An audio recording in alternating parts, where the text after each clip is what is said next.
The Adventures of Tom Sawyer by Mark Twain. Longman Simplified English Series. Read by Miss Metavi Simmons.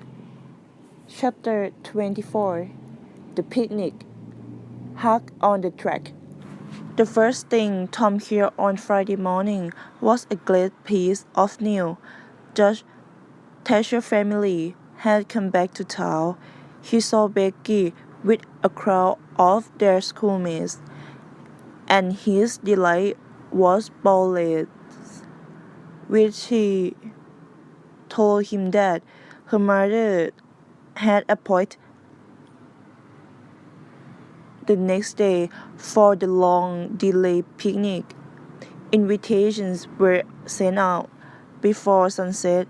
Tom had hopes for hearing Huck's meal and of astonishing Becky and picnickers with the treasures the next day, but no signal came. By 10 o'clock the next morning, a guide company had gathered at Judge Thatcher's, and everything was ready to start. The children were put in charge of a few young teachers of the Sunday school. The ferry boat had been hired of the occasion. Soon the joyful crowd carrying baskets of food hurried up the main street. At last thing Mrs. Thatcher said to Becky was, You're not get back till late, child. Perhaps you'd better stay all night with some of the girls who live near the ferry landings. Then I start with Susie Harper, Mama, said Becky. As Tom and Becky hurried along, Tom said, I say, I told you what we'll do. Instead of going to Mrs. Harper's, we'll climb right up the hill and stay at Widow Douglas. She's have lovely cakes, and she'll be so glad to save us. But what will Mama say? Said Becky hesitatingly. However, the Widow Douglas' kind heart and Tom's persuasion tempted Becky, and it was decided to say nothing to anybody about the new program. Soon it occurred to Tom that Huck might give the signal this very night, but the signal did not come the night before, so why should it be any more likely to come tonight? He determined not to allow himself to think of the box of money another time that day. 3 miles below the town, the ferry boat was tied up at the mouth of a little wood valley. The crowd swarmed ashore. Games were arranged, and soon the forest echoed far and wide with shooting and laughter. Then came the destruction of a good things in their basket. After he faced, there was a refreshing rest and talk in the shade. Presently, somebody shouted, Who ready for the cave? Everyone was.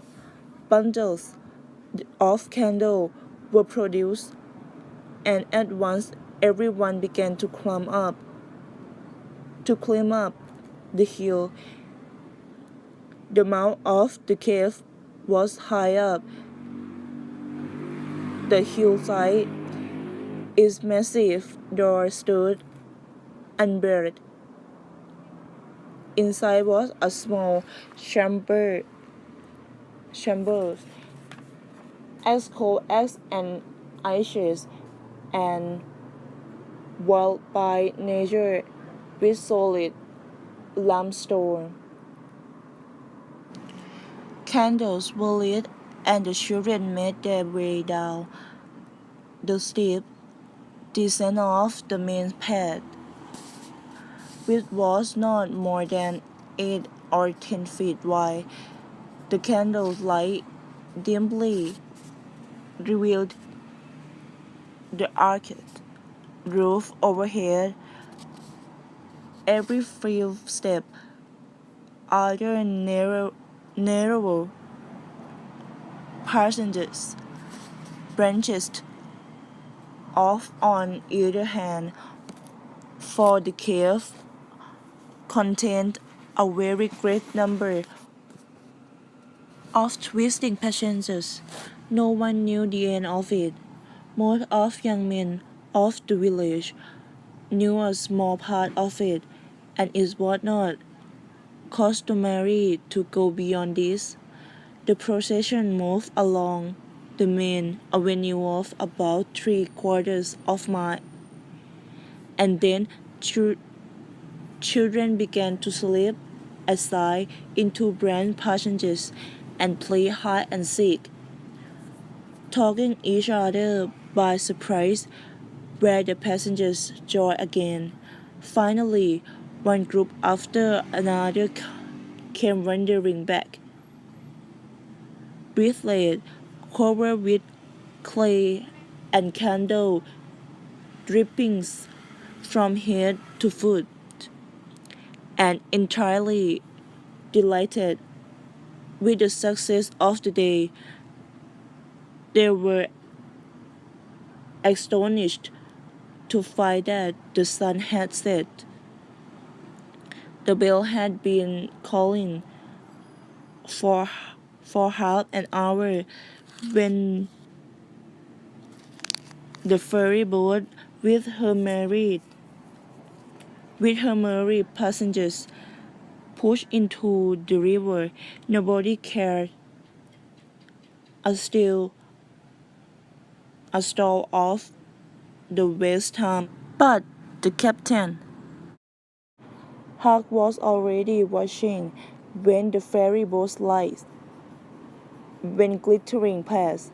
He heard no noise on board, for the children were as quiet as people who are tried out usually are. The night was growing cloudy and dark. 11 o'clock came and the lights were put out. Huck waited and wearing long time, but nothing happened. Why not give it up and go to bed? A noise reached his ear. He sprang into the doorway.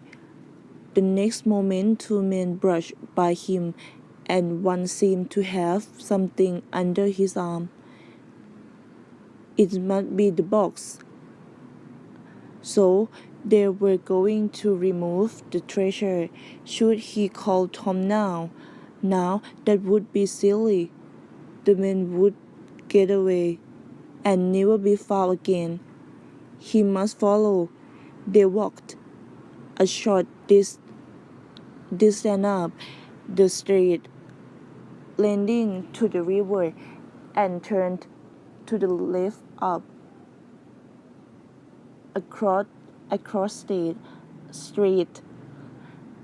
Then they went straight ahead until they came to the path that led up Cardiff Hill. This they took halfway up the hill. They passed the house of the old liftman, Mr. Jones, and still cramped upward among the tall brush. Huck shortened his distance now, for they would never be able to see him. He hurried on for a time and then slowed down, fearing that he was getting too near them. He stopped and listened.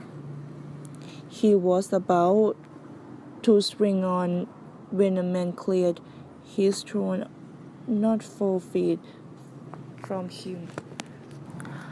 Huck's heart shot into his mouth, but he swallowed it again. He knew where he was, within 5 steps of the fence round Widow Douglas' grounds. Now there was a very low voice raising Joe's. Curse her, perhaps she has guessed. There are light, although it's late. Yes, there must be guests there. Better give it up, then. This was the voice of the stranger of the haunted house. Give it up. Just when I'm about to leave this country forever. Never. I tell you again, I don't want her money, but her husband was the judge who had me thrown into prison as a vagabond,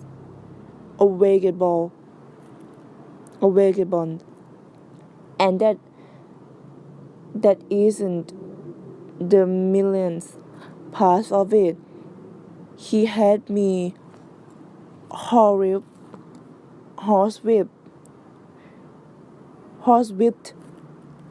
like a slave, with all the town looking on. He died and escaped me, but she suffered for it. I don't kill her. Don't do that. Kill? Who said anything about kill? When you want to take revenge on the pretty woman, you don't kill her. No. You go for her face and spoil it with knife. Oh my God, that's keep your opinion to yourself, my friend. I'll help me. If you hesitate, I kill you. Do you understand that? And if I have to kill you, I kill her. And then nobody will know who did the job. Well, the quicker we do it, the better. Now? And people dares. No, we'll wait until the lights are out. There's no hurry. With infinite care, Huck stopped back little by little, till he just that he was safe. Then he flew like the wind, down. He raced till he reached the witless man and his son, that thrust from window. Let me in, Mr. John, quickly!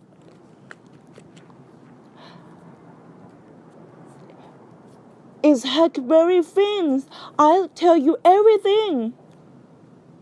Let him in, boy, and let's see what in trouble is. Please, don't tell anybody that I told you, were Huck's first words when he got in. Please don't, Huck. First word, please don't. I'd be killed.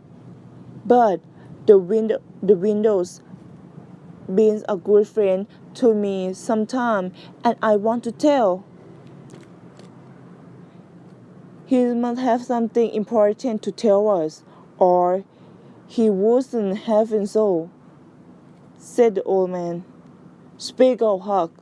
I promise you that nobody there will ever tell. Huck hurriedly told him what he had overheard,